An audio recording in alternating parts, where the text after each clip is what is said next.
नमस्कार दोस्तों। श्राद्ध पक्ष आरंभ हो चुका है और हम श्राद्ध पक्ष में अपने पितरों को याद करते हैं। तो चलिए अब मैं आपको श्राद्ध पक्ष में बोली जाने वाली पितरों की पौराणिक कथा सुनाती हूँ।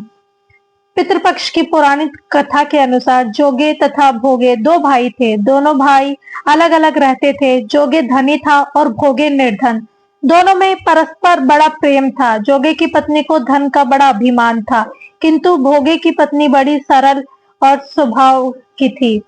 पितृपक्ष आने पर जोगे की पत्नी ने उससे पितरों का श्राद्ध करने के लिए कहा, तो जोगे इसे व्यर्थ का कार्य समझकर टालने की चेष्टा करने लगा। किंतु उसकी पत्नी समझती थी कि यदि ऐसा नहीं करेंगे तो लोग बातें बनाएंगे। फिर उसे अपने मायके वालों को दावत पर बुलाने और अपनी शान दिखाने का यह उचित अवसर लगा। अतः वह बोली, आप शायद मेरी परेशानी की वजह से ऐसा कह रहे हैं, किंतु इसमें मुझे कोई परेशानी नहीं होगी। मैं भोगे की पत्नी को बुला लूंगी, दोनों मिलकर सारा काम कर लेंगी। फिर उसने जोगे को अपने पीहर न्योता देने के लिए भेज दिया। दूसरे दिन उसके बुलाने पर भोगे की पत्नी सुबह सवेरे आकर काम में जुट गई। उसने रसोई तैयार की, अनेक पकवान बनाए, फिर सभी काम निपटाकर अपने घर आ गई। आखिर उसे भी तो अपने पितरों का श्राद्ध तर्पण करना था। इस अवसर पर न जोगे की पत्नी ने उसे रोका, न ही वह रुकी। शीघ्र ही दोपहर हो गई। पितृ भूमि पर उतरे। जोगे भोगे के पितृ पहले जोगे के यहाँ गए तो क्या देखते हैं कि उसके ससुराल वाले वहां भोजन पर जुटे हुए हैं।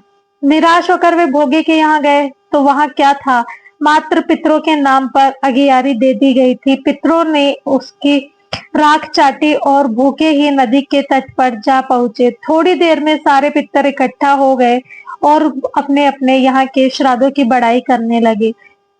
जोगे भोगे के पितरों ने भी अपनी बीती सुनाई। फिर वे सोचने लगे, अगर भोगे समर्थ होता तो शायद उन्हें भूखा न रहना पड़ता, मगर भोगे के घर में तो 2 जून की रोटी को भी खाने को नहीं थी। यही सब सोचकर उन्हें भोगे पर दया आ गई। अचानक वे नाच नाच कर गाने लगे, भोगे के घर धन हो जावे, भोगे के घर धन हो जावे। सांझ होने को आई। भोगे के बच्चों को भी कुछ खाने को नहीं मिला था। उन्होंने माँ से कहा, माँ मुझे भूख लगी है। तब उन्हें टालने की गरज से भोगे की पत्नी ने कहा, जाओ आंगन में होदी औंधी रखी है, उसे जाकर खोल लो और जो कुछ भी मिले उसे बांटकर खा लेना। बच्चे वहां पहुंचे तो क्या देखते हैं कि होदी मोहरों से भरी पड़ी है। वे दौड़े दौड़े माँ के पास पहुंचे और उन्होंने सारी आपबीती अपनी माँ से बताई। आंगन में आकर भोगे की पत्नी ने ये सब कुछ देखा तो वह भी हैरान रह गई। इस प्रकार भोगे भी धनी हो गया, मगर धन पाकर वह बिल्कुल भी घमंडी नहीं हुआ। दूसरे साल पितरों का पक्ष आया।